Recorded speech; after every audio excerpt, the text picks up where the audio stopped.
કે ભાઈ આપણે આપણી પાસે જે કાંઈ છે, ભક્તિ છે, હે ને, જે કાંઈ આચરણ છે, જે કાંઈ નીતિ નિયમ આપણે ફોલો કરીએ છીએ, હે ને, એને આપણે આ નવા વર્ષના શુભ આરંભમાં એક સંકલ્પ કરીએ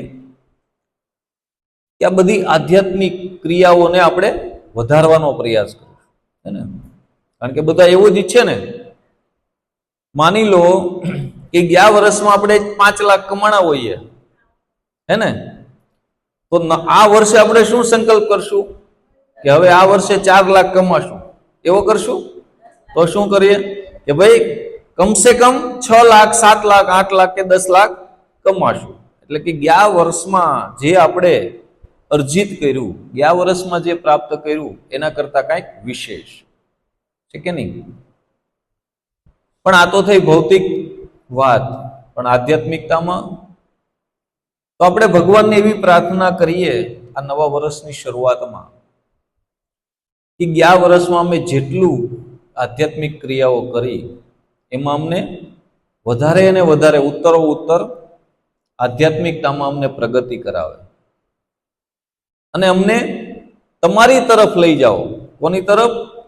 કૃષ્ણ તરફ. હે ને, આપણે કૃષ્ણમુખી બનીએ, કૃષ્ણના તરફ આપણે દોરાઈએ એવી કંઈક અમને મતિ આપો. અમને અમારા સંકલ્પોમાં પૂરા ઉતરવા માટે શક્તિ આપો, હે ને, અને દ્રઢ વિશ્વાસ આપો. તો આવી જ રાધા દામોદર ભગવાનને પ્રાર્થના કરતા આપણે આ નવા વર્ષની શરૂઆત કરીએ ભગવદ્ ગીતા દ્વારા. આજનો ટોપિક શું છે? કેટલા લોકોએ બેનર વાંચ્યું? હા, ભગવાનને પ્રિય. આપણે બધા એ પ્રોસેસમાં લાગેલા છીએ કે નહીં કે ભાઈ એન કેન પ્રકારે આપણે ભગવાનને પ્રિય બનવાની, ભગવાનને પ્રસન્ન કરવાની કોશિશ કરી રહ્યા છીએ. હવે આપણે બધામાં શોર્ટકટ શોધીએ કે નહીં? પૈસા કમાવામાં, ઘરે જવામાં કે ક્યાંય પણ, કે ભાઈ શોર્ટકટ. તો શું ભગવાનને રાજી કરવાનો, ભગવાનને પ્રિય બનવાનો કઈ શોર્ટકટ છે ખરો? તો આજે આપણે ભગવાનના જ મુખેથી બોલાયેલા શ્લોકોને આપણે જોઈશું કે ભગવાન આપણને શું શોર્ટકટ આપી રહ્યા છે, હે ને.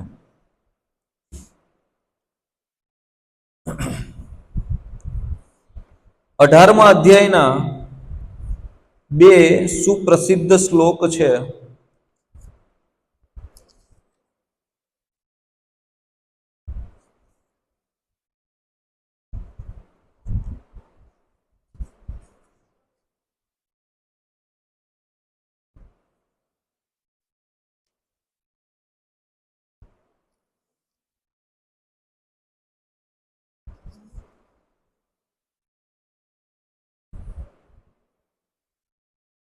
મારી પાછળ પાછળ બોલવાનો પ્રયાસ કરજો.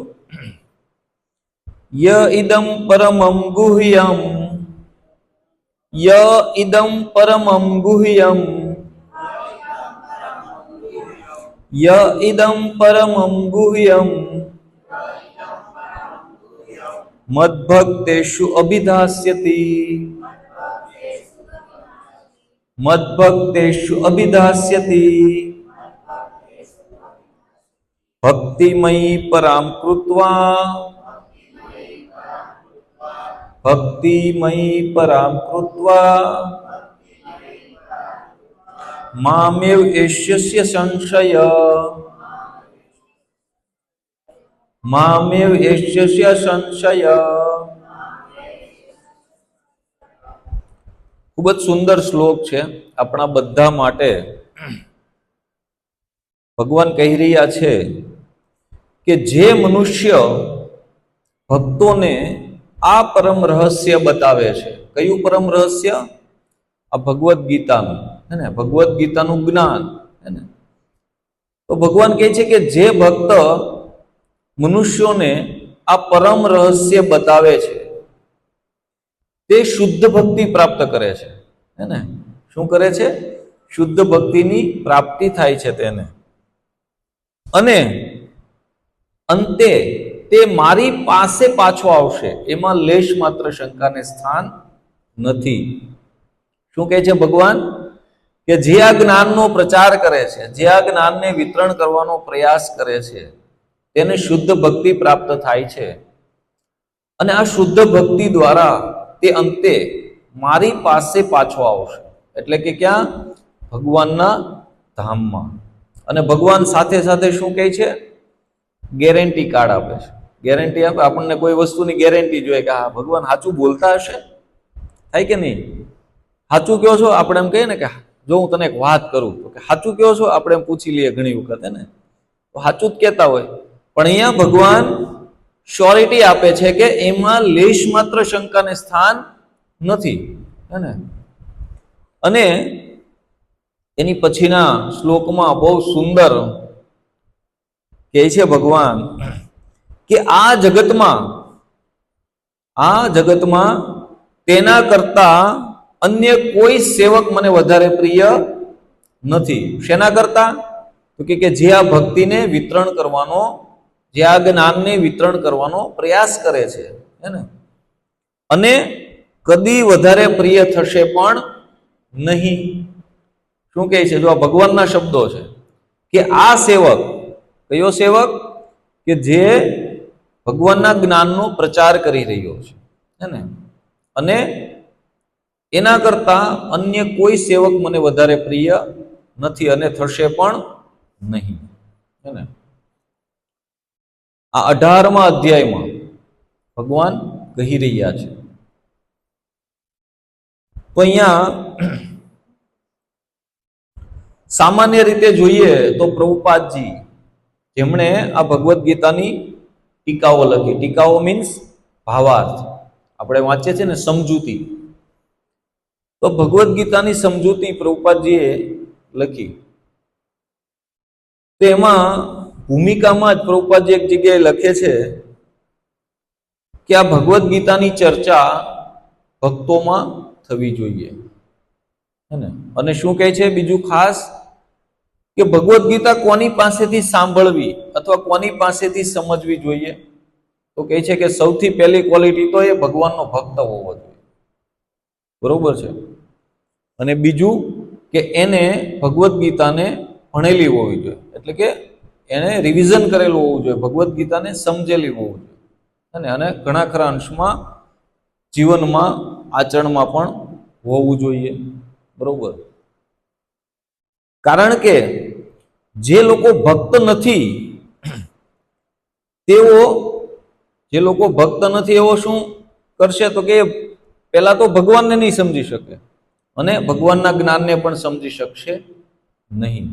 એટલા માટે ભગવદ્ ગીતા ભક્ત પાસેથી સમજવી જોઈએ, અથવા તો ભગવદ્ ગીતાની ચર્ચા ભક્તોની અંદર થવી જોઈએ. આગળ કહે છે કે જે મનુષ્યો કૃષ્ણને તથા ભગવદ્ ગીતાને મૂળ રૂપે સ્વીકારતા નથી, તેઓ મનગળત રીતે ભગવદ્ ગીતા વિશે સ્પષ્ટીકરણ કરવાનો પ્રયત્ન કરે છે. શું કરે છે? મનગળત રીતે, એટલે કે પોતાના મનના વિચારો પ્રમાણે ભગવદ્ ગીતાને સમજાવવાનો પ્રયાસ કરે છે. એક્ઝામ્પલમાં રીતમાં આપણે જોઈએ, ઉદાહરણ રીતે તો ઘણા લોકો કૃષ્ણને સામાન્ય મનુષ્યો સાથે સરખાવે, કારણ કે એને તત્વથી નથી જાણતા. કઈ રીતે? તો કહે છે કે ભગવાનને પણ આટલી બધી ગર્લફ્રેન્ડ હતી, તો અમારે એક બે રાખવામાં શું વાંધો, હે ને? આવી રીતે લોકો ઘણા વાતો કરે, સમજાય? કારણ કે અબુદ્ધ છે, અજ્ઞાની છે, અને કૃષ્ણ વિશેનું જ્ઞાન નથી, એટલા માટે.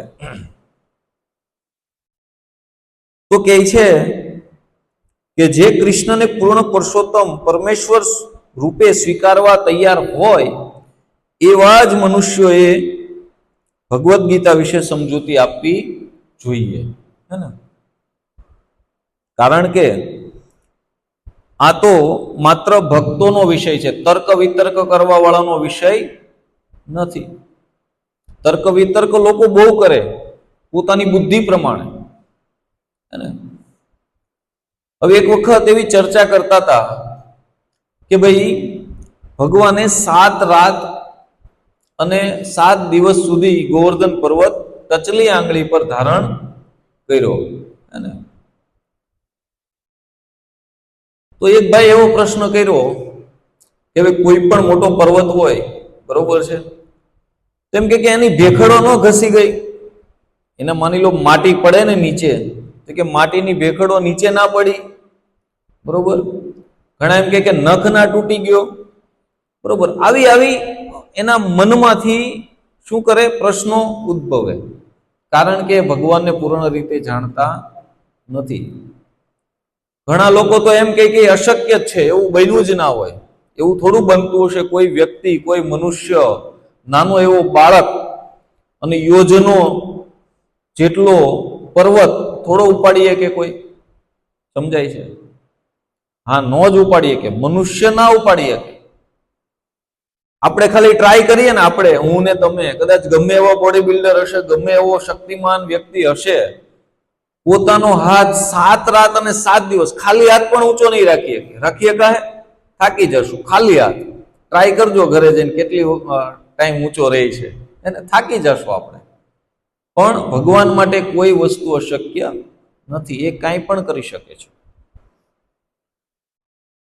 તો એટલા માટે ભગવાન કહે છે કે આ ભગવદ્ ગીતાનું જે રહસ્ય છે, ભગવદ્ ગીતાનું જે જ્ઞાન છે, એને વિતરણ જો તમે કરશો તો તમે મને ખૂબ જ પ્રિય થશો. શા માટે એવું કહે છે ભગવાન?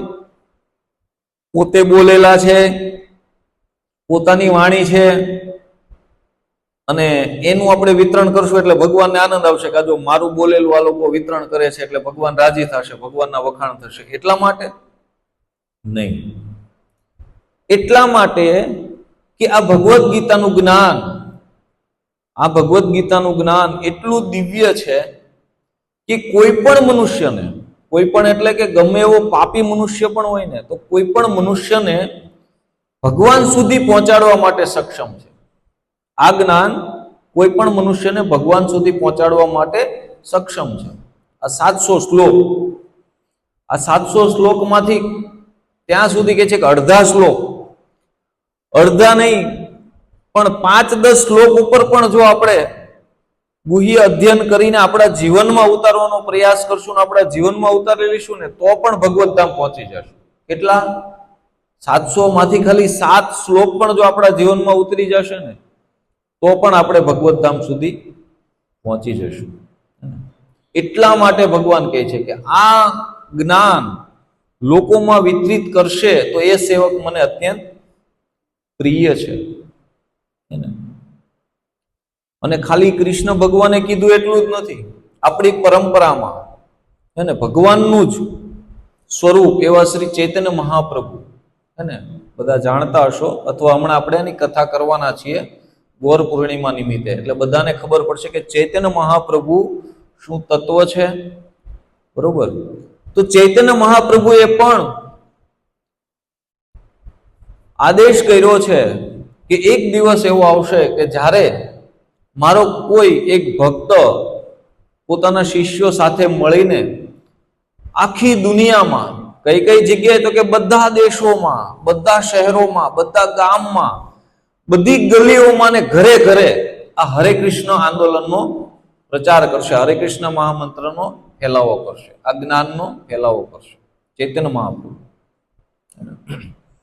અને એની જ પરંપરામાં, હે ને, મધ્વ ગૌડીય વૈષ્ણવ પરંપરામાં જ એક ગુરુ થયા જેમનું નામ છે ભક્તિ સિદ્ધાંત સરસ્વતી ઠાકુર મહારાજ, જે શ્રીલ પ્રભુપાદજીના ગુરુ છે.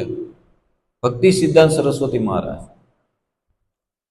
એમણે પણ એક વખત પ્રભુપાદજીને એકાંતમાં આદેશ આપ્યો હતો કે જો તારી પાસે ધન આવે ને, જો તારી પાસે ધન આવે તો તું શું કરજે?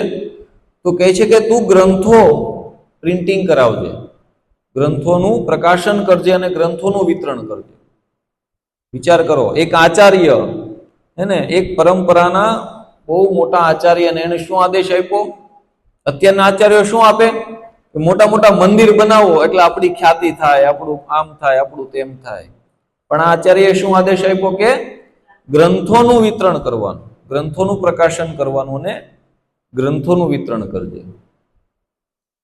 અને એમના જ શિષ્ય આપણા શ્રીલ પ્રભુપાદજી, એને પણ સૌથી પ્રિય સેવા, એને પણ સૌથી વધારે ગમતું હતું બુક ડિસ્ટ્રીબ્યુશન, ગ્રંથ વિતરણ. એક વખત પ્રભુપાદજી ભારતમાંથી વિદેશ જાય છે ત્યારે ઇસ્કોનની સ્થાપના થઈ ચૂકી હોય છે અને વિદેશમાં પણ પ્રભુપાદજીના ઘણા બધા શિષ્યો હોય છે. તો પ્રભુપાદજીનું વેલકમ કરવા માટે બહુ બધા પ્રભુપાદજીના ઘણા બધા શિષ્યો એરપોર્ટ પર હાજર થયા, એરપોર્ટ પર ગયા કે આપણે પ્રભુપાદજીનું એકદમ ઉત્સાહપૂર્વક, એકદમ આમ ભવ્ય એનું વેલકમ કરીએ, એનું સ્વાગત કરીએ. તો પ્રભુપાદજી જેવા આવે છે બહાર, તો આખા બધા જ ભક્તો એકદમ જોશભેર, એકદમ ઉત્સાહથી હરિનામ મહામંત્રનું ઘોષ સાથે શું કર્યું? કીર્તન કરતા હતા ત્યાં, અને પ્રભુપાદજીનું સ્વાગત કરતા હતા, પ્રભુપાદજીને હાર પહેરાવતા હતા, પ્રભુપાદજીને દંડવત કરતા હતા. હે ને?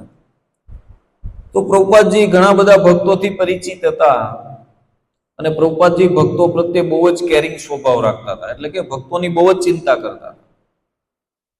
તો એમને ધ્યાનમાં આવ્યું કે આ એક ભક્ત નથી આવ્યા, એટલે એણે બીજા ભક્તને પૂછ્યું કે આ ફલાણા ભક્ત કેમ નથી આવ્યા?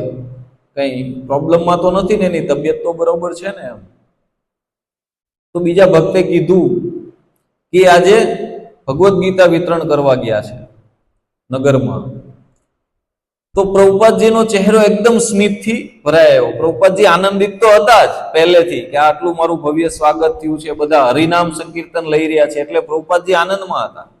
પણ એ જાણ્યું કે એક ભક્ત, એક શિષ્ય પ્રભુપાદજીનો અત્યારે બુક ડિસ્ટ્રીબ્યુશન કરવા ગયો છે, ભગવદ્ ગીતા વિતરણ કરવા ગયો છે, તો પ્રભુપાદજીનો આનંદ બેવડાઈ ગયો, ડબલ થઈ ગયો. હે ને? તો પ્રભુપાદજીને પણ ગ્રંથોનું પ્રકાશન અને ગ્રંથોનું વિતરણ એટલું ગમે છે, એટલું પ્રિય છે કે એમણે આજે પ્રેસ એટલે કે બીબીટી, ભક્તિ વેદાંત બુક ટ્રસ્ટ, આપણા જે ગ્રંથો, જે બુકમાં, જે પ્રિન્ટિંગ પ્રેસમાં છપાય છે બધી ભગવદ્ ગીતાઓ, એ શેમાં છપાય છે? ભક્તિ વેદાંત બુક ટ્રસ્ટ. હે ને? તો પ્રભુપાદજી એને ઇસ્કોનથી અલગ રાખ્યું. શું કર્યું? નહીતર એને પણ ઇસ્કોન બુક ટ્રસ્ટ એવું નામ આપી શકત, પણ પ્રભુપાદજીએ એને અને ઇસ્કોનને બેયને સેપરેટ રાખ્યા, અલગ અલગ રાખ્યા.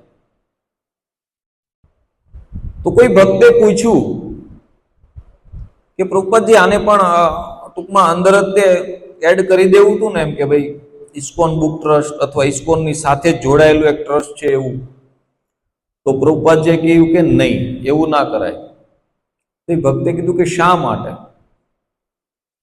તો પ્રભુપાદજીએ જવાબ આપ્યો, આપણને સાંભળીને નવાઈ લાગશે કે એક આચાર્યને આ ગ્રંથોનું કેટલું મહત્વ છે, કે એમણે એવું કહ્યું પ્રભુપાદજીએ કે ભવિષ્યમાં કદાચ ક્યારેક કોઈ એવો સમય આવી પડે કે ઇસ્કોન ઉપર પ્રતિબંધ લાગી જાય.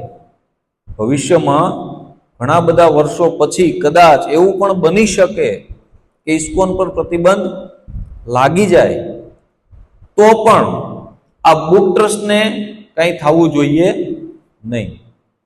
જો ઇસ્કોન સાથે જોડાયેલો રાખે બુક ટ્રસ્ટ, તો શું થાય? એને પણ પ્રતિબંધ લાગી જાય કે નહીં? માની લો કે આપણી એક પેઢી હોય, કઈ દુકાન કે કઈ પેઢી, કઈ બિઝનેસ ચલાવતા હોઈએ, તો એક દુકાનની સાથે સાથે બીજી ફ્રેન્ચાઇઝીસ હોય તો એને પણ પ્રોબ્લેમ આવે. પણ અહીંયા પ્રભુપાદજી અલગ રાખ્યું કે કદાચ મંદિરો ઉપર પ્રતિબંધ લાગે તો પણ ગ્રંથોના પ્રકાશન ઉપર પ્રતિબંધ લાગવો જોઈએ નહીં. કારણ કે આપણને બધાને, મને ને તમને ભક્તિ કઈ રીતે મળી છે? ખ્યાલ છે?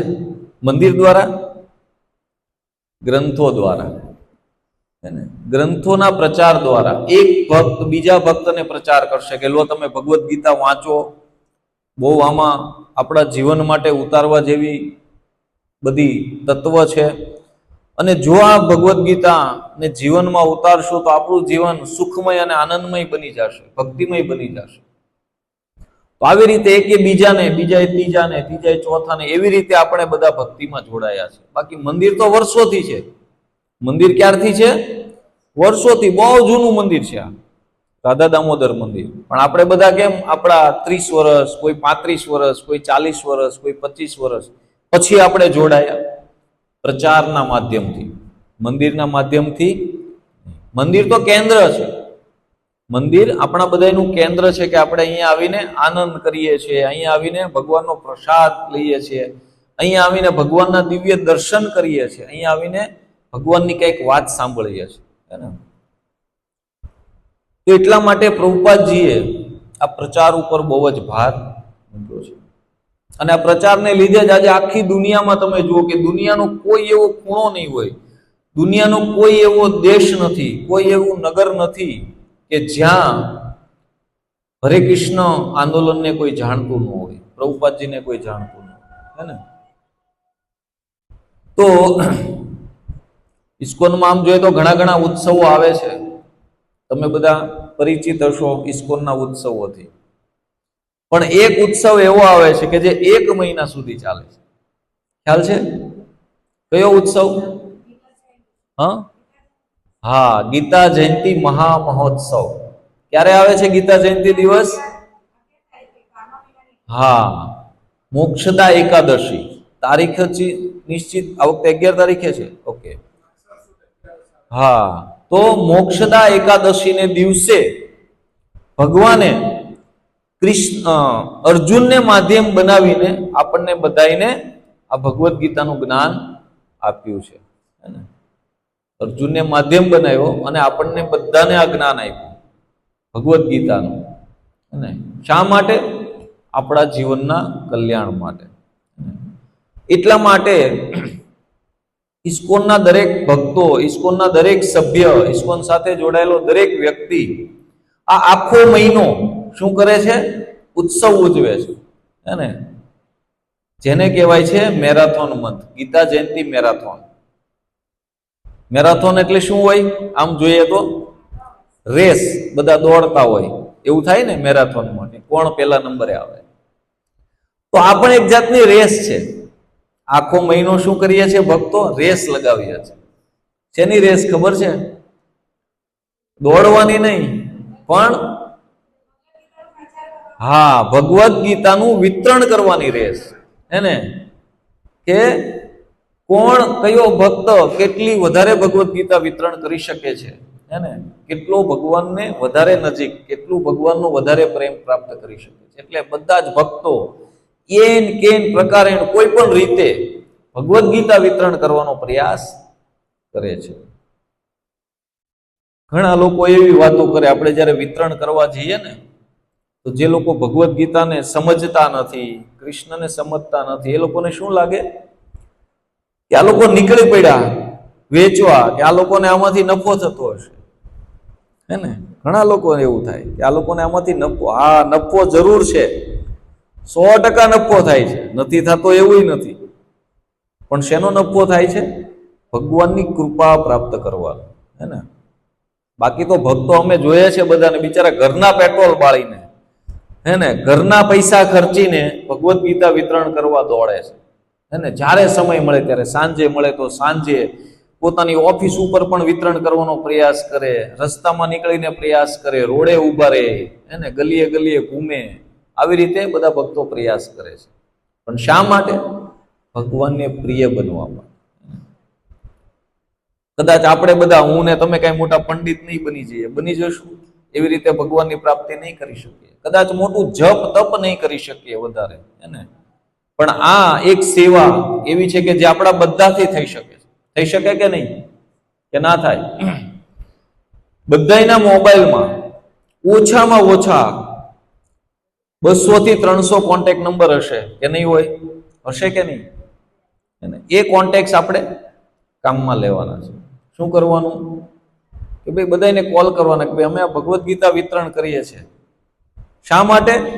ધન માટે નહીં, આપણી સંસ્કૃતિનો પ્રચાર કરવા માટે. આ ભગવદ્ ગીતા વિતરણ કરવાથી શું થશે? આપણી જે વૈદિક સનાતન સંસ્કૃતિ, સનાતન ધર્મ છે એનો પ્રચાર થશે. અને આપણે નહીં કરીએ તો કોણ કરશે? આપણે જે ભક્તિ સાથે જોડાયેલા લોકો, જે ભગવાનને માનવા વાળા લોકો જો આ પ્રચાર નહીં કરીએ તો બીજું કોઈ ક્યાંયથી આવવાનું નથી. હા, આવે છે લોકો, વિદેશમાંથી પણ આવે છે, પણ એ બધા પોતાના ધર્મનો પ્રચાર કરે છે. જે ધર્મ નથી, ક્રિશ્ચિયન લોકો આવે છે. અમે જોયું, પ્રભુજીને ખબર હશે, ડાંગ જિલ્લામાં અમે દર વર્ષે જઈએ, ફ્રીમાં ભગવદ્ ગીતાઓ બાંટીએ, કારણ કે ત્યાં કોઈની ખરીદ શક્તિ નથી ને. ત્યાં લોકો આવે છે પ્રચાર કરવા. કોણ આવે? ક્રિશ્ચિયન લોકો.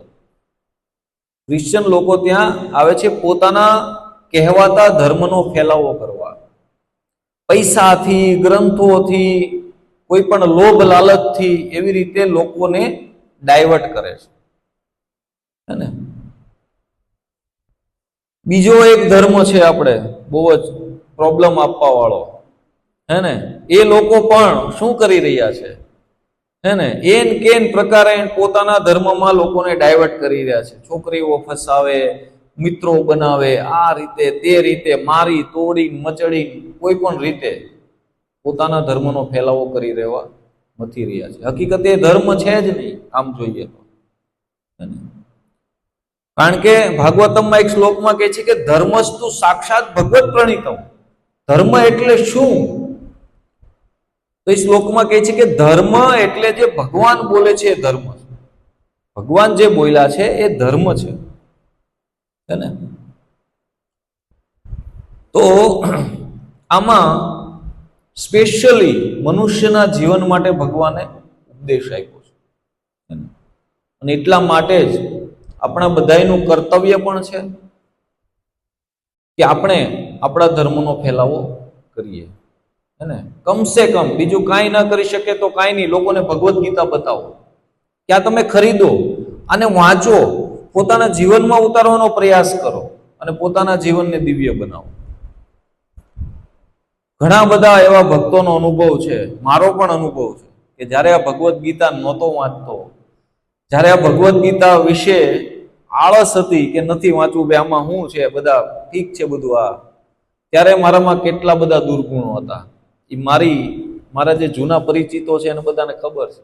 આજે પણ લોકો મળે ને તો એમ કે તું આવો, એમ લોકોને નવાઈ લાગે, હે ને, આવું જોઈને કે આ તારામાં આવો ચેન્જીસ કઈ રીતે આવ્યો. તો હું એક જ કહું કે મારી ગુરુ શિષ્ય પરંપરા અને એમના દ્વારા આવતા આ ભગવદ્ ગીતાના જ્ઞાનથી. હરે હરે, હરે રામ, રામ રામ. એટલે કહેવાનો મતલબ કે હું પણ હજી એટલો બધો કઈ શુદ્ધ નથી બની ગયો. મારામાં તમારામાં લાંબો ડિફરન્સ નથી, પણ જે કાંઈ આપણામાં થોડા ઘણા દુર્ગુણ હોય ધીમે ધીમે ધીમે ધીમે ધીમે ધીમે આ ભગવદ્ ગીતાના માધ્યમથી દૂર થાય છે. તો એટલા માટે આખો મહિનો મારે અને તમારે બધાએ શું કરવાનું છે? ભગવદ્ ગીતા વિતરણ કરવાનો પ્રયાસ કરવાનો છે. ગમે તે રીતે આપણે બહુ જ આપણા બધામાં ભગવાને શું આપ્યું છે? બુદ્ધિ કૌશલ્ય આપ્યું છે. જેવી રીતે આપણે આપણા વ્યવસાયનો વિસ્તાર કરવા માટે, વ્યવસાયને મોટો કરવા માટે અલગ અલગ યુક્તિઓ વાપરીએ છીએ ને, કે શું કરીએ તો મારો ધંધો વધે, શું કરીએ તો મને વધારે ઇન્કમ થાય. એ જ રીતે આપણે બધા ભક્તોએ આ ભગવદ્ ગીતાના વિતરણ કરવા માટે પણ આપણી પૂરેપૂરી બુદ્ધિ કામે લગાડવાની છે કે કેટલી મેક્સિમમ ભગવદ્ ગીતા આપણે વિતરણ કરી શકીએ અને આપણી ગુરુ શિષ્ય પરંપરાને ખુશ કરી શકીએ અને આપણા જીવન માટે પણ કંઈક અર્જિત કરી શકીએ. ઘણા લોકો એમ પણ કહેશે કે બહુ મોંઘી છે. ઘણા લોકો શું કહેશે? મોંઘી છે ભાઈ, 250 રૂપિયા તો બહુ વધારે કહેવાય, હે ને. આ તમને જે અડચણ આવશે એની માટે હું કહું છું, વિતરણ કરશું ને એટલે આપણને અડચણ આવશે. ઘણા લોકો એમ કહેશે કે અમારી પાસે વાંચવાનો સમય નથી, હે ને. તો એને શું કહેવાનું? કે ભાઈ આખો દિવસ તમે મોબાઈલમાં 1 કલાક 2 કલાક અલગ અલગ ચીજોમાં કાઢતા હશો, તો ખાલી 10 મિનિટ તમારા પોતાના જીવન માટે તમે કાઢો કે રોજની 10 મિનિટ તમારું આખું જીવન, તમારું આખું ભાગ્ય, તમારું આખું પ્રારબ્ધ બદલી શકશે જો તમે ભગવદ્ ગીતા વાંચશો. કોઈ એમ કહેશે કે મોંઘી છે, હે ને, તો કહેવાનું કે 250 રૂપિયામાં સ્ટેશનરીમાં જાઓ, 250 રૂપિયામાં 800 પેજનું જો તમે કોઈ પણ બુક લાવી શકો તો તમને 100 ટૂંકમાં 10, 11 જે 100 ભગવદ્ ગીતા તમને ફ્રીમાં આપશો.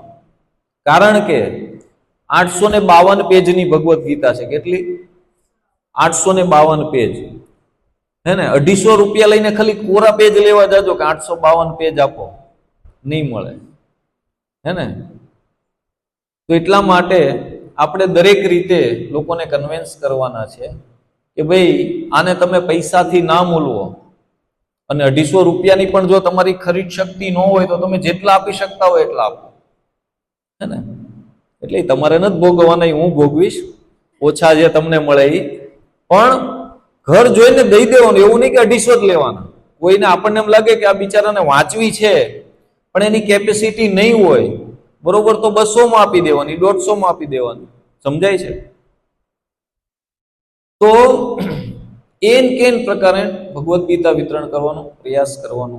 આપણા મિત્રોને ખાસ, આપણા રિલેશનમાં, આપણા પરિચિતોને ખાસ આપણે આ ભગવદ્ ગીતા પહોંચાડવાની છે. શા માટે? કે આપણને જે અમૂલ્ય જ્ઞાન મળ્યું છે, આપણને જે સારી વસ્તુ મળી છે, તો આપણે ખાસ કરીને આપણા નજીકના જે લોકો આપણને ઓળખતા હોય એને તો આપણે પહોંચાડવી જ જોઈએ. શરમાવીને તો શરમાવીને, આમાં કાંઈ ખોટું નથી. ખોટું બોલીને તો ખોટું બોલીને, હે ને, આમાં કાંઈ ખોટું નથી. શા માટે?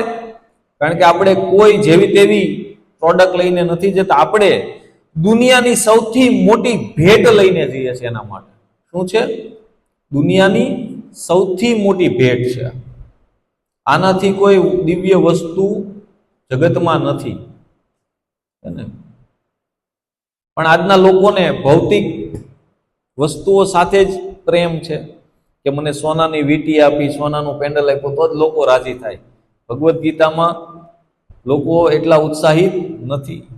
શા માટે નથી? કારણ કે લોકોને ખબર નથી કે આ કેટલું દિવ્ય જ્ઞાન છે. હમણાં મેરેજની એવી બધી સિઝન ચાલી રહી છે, હે ને. તો આપણે શું કરતા હોઈએ? કોઈના મેરેજમાં જઈએ તો 201, 501 કંઈ પણ લખાવતા હોઈએ છીએ, હે ને, કંઈ પણ આશીર્વાદ.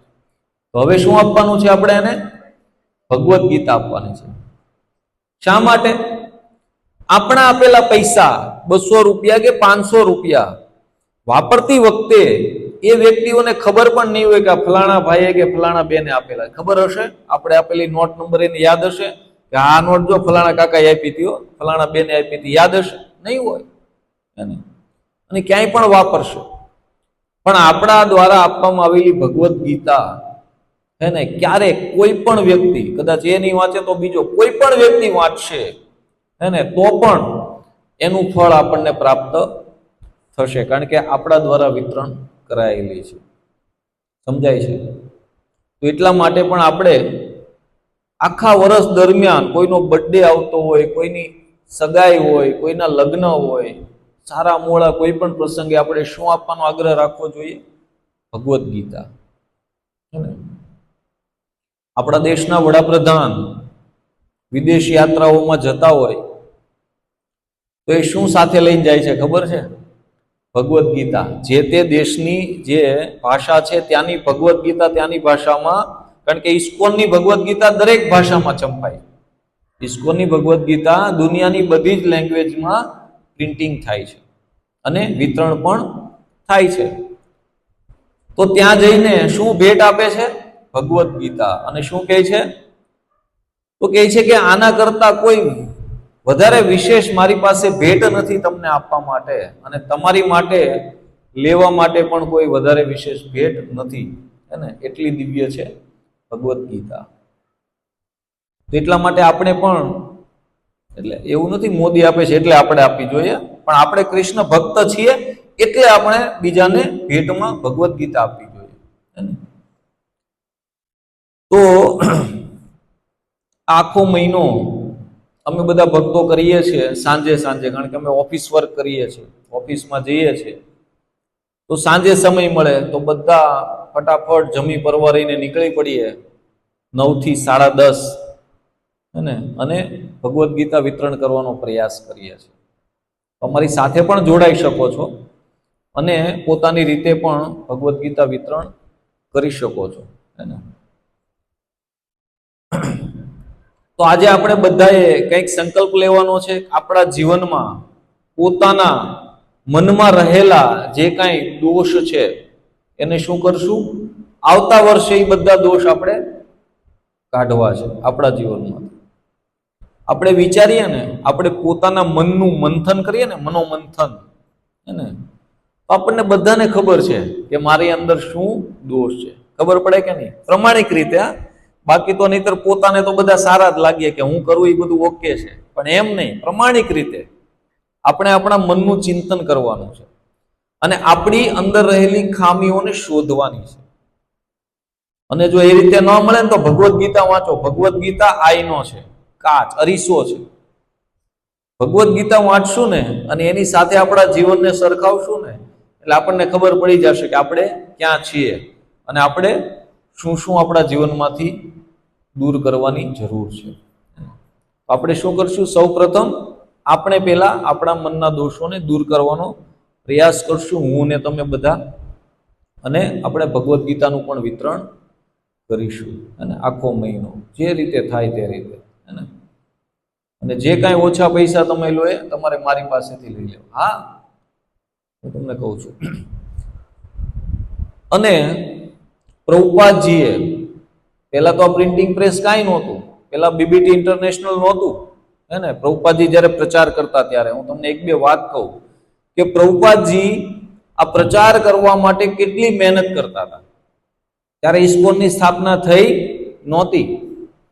ત્યારે પ્રભુપાદજીએ એક નાની સામયિક પત્રિકા કાઢતા. અત્યારે એનું નામ છે ભગવત દર્શન અને ઇંગ્લિશમાં છે બેક ટુ ગોડ હેડ, હે ને, ભગવત દર્શન.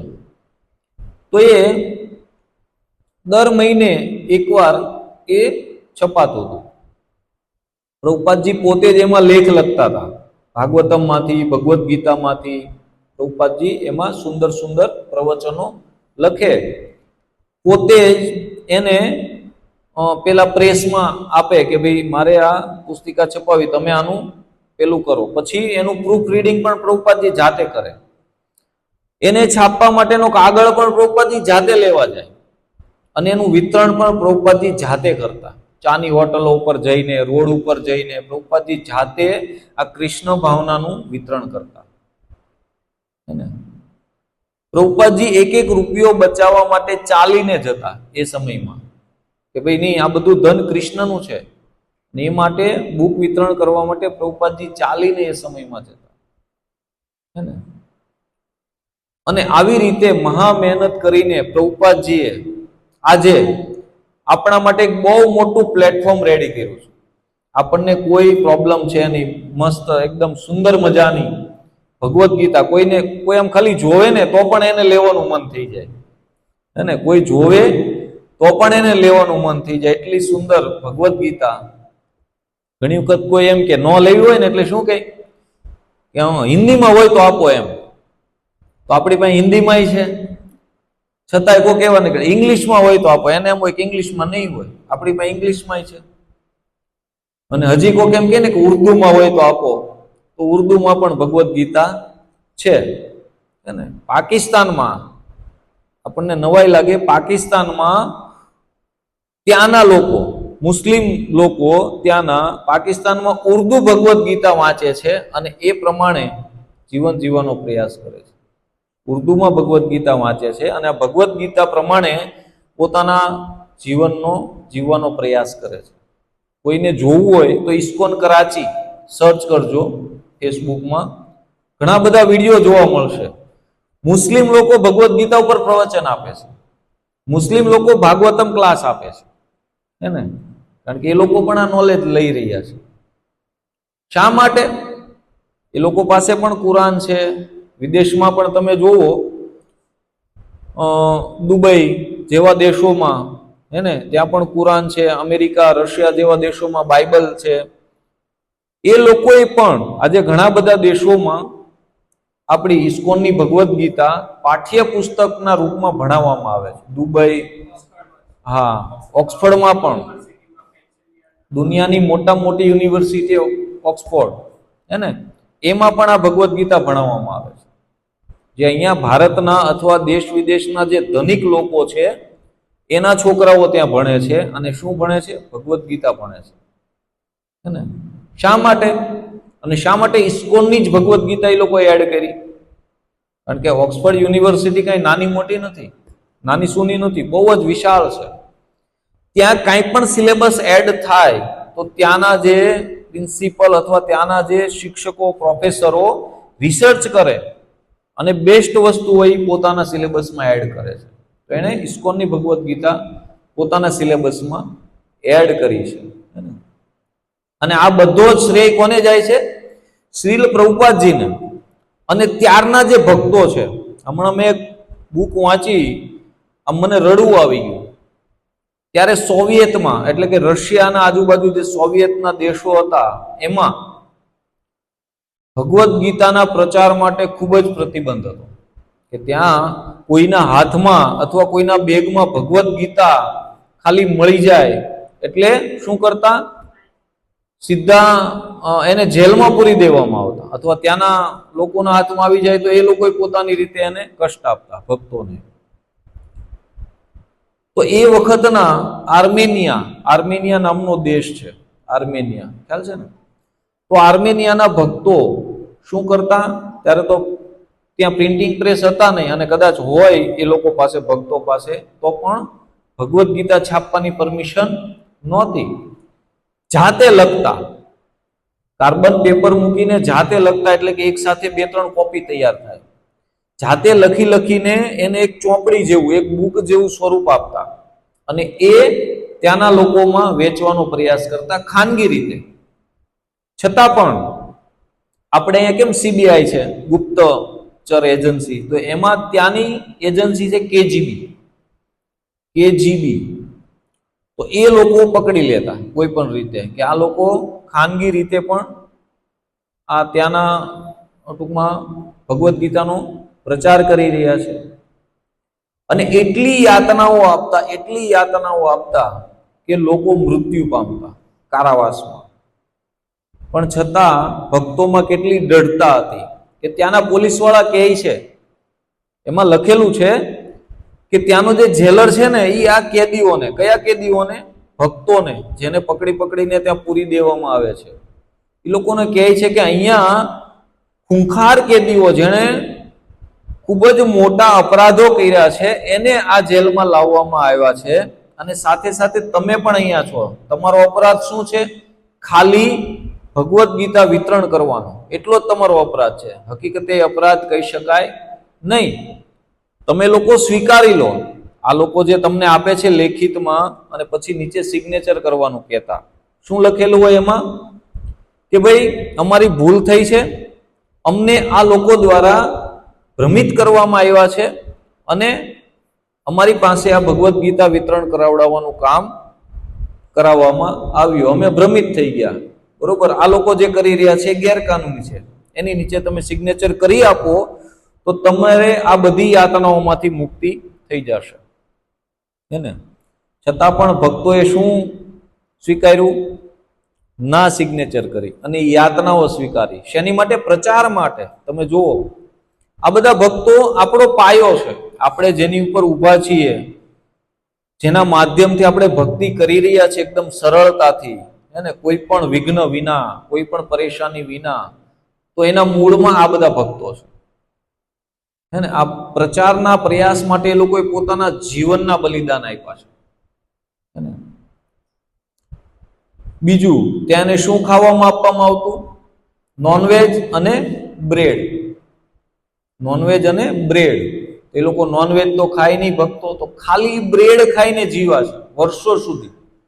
2 બ્રેડ આખા દિવસમાં આપવામાં આવે, અને 2 બ્રેડ ખાઈને ઘણા વર્ષો એને એ કારાગારમાં વિતાવ્યા છે. અને ઘણા બધા ભક્તો તો ત્યાં મૃત્યુ પામ્યા છે.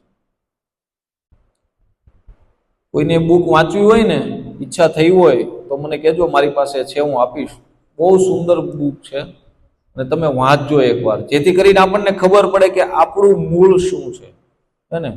એ લોકો પોતાના નિયમમાં પણ એટલા ડરતા કે હું માંસાહાર નહીં કરું એટલે નહીં જ કરું. એટલી બધી નબળાઈ આવી ગઈ ખાલી બ્રેડ, કારણ કે બ્રેડમાં કોઈ પોષક તત્વો હોતા હોય છે? બ્રેડમાં પ્રોટીન વિટામિન હોય છે? કાંઈ હોતું નથી, હે ને? બ્રેડમાં કોઈ પોષક તત્વો હોતા નથી. કોઈ ભક્ત એની આત્મકથામાં કહે છે કે જ્યારે હું બ્રેડ ચાવતો ને અમુક વર્ષો પછી, તો છેલ્લે છેલ્લે તો દાંત પણ ગળી જવા, દાંત પણ નીકળી જતા, કારણ કે પોષણ ના મળે એટલે શરીરના બધા જ અંગો વિચલિત થઈ જાય. ટેકા વગર એ ભક્તો ઊભા પણ નહોતા થઈ શકતા, એની પાસે કામ કરાવવામાં આવતું, હે ને? શા માટે? પ્રચાર માટે એ લોકોએ આટલી યાતનાઓ સહન કરી છે.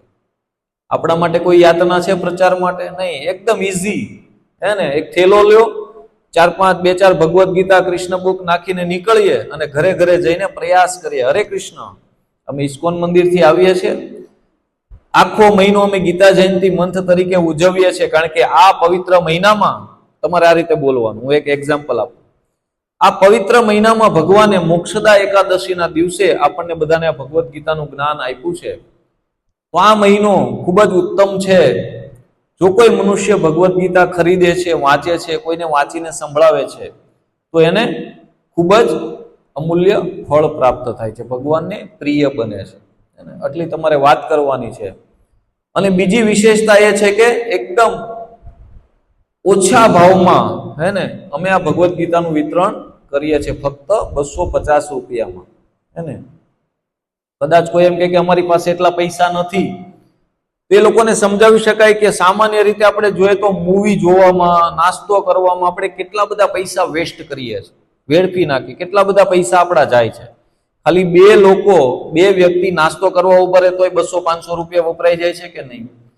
તો ખાલી 250 રૂપિયાની ભગવદ્ ગીતા વન ટાઈમ જ પૈસા આપવાના છે અને આજીવન આપણને ઉપયોગી થઈ પડશે, હે ને? તો 250 રૂપિયા કઈ મોટી વસ્તુ નથી. તો તમે આને ખરીદો અને તમારા જીવનમાં એનો લાભ લો, હે ને? આવી રીતે આપણે લોકોને સમજાવી શકીએ છીએ, હે ને? જેવા સવાલ તેવા જવાબ, હે ને? તો એ રીતે આપણે લોકોને કન્વિન્સ કરવાના છે ભગવાનને પ્રિય બનવા માટે, હે ને?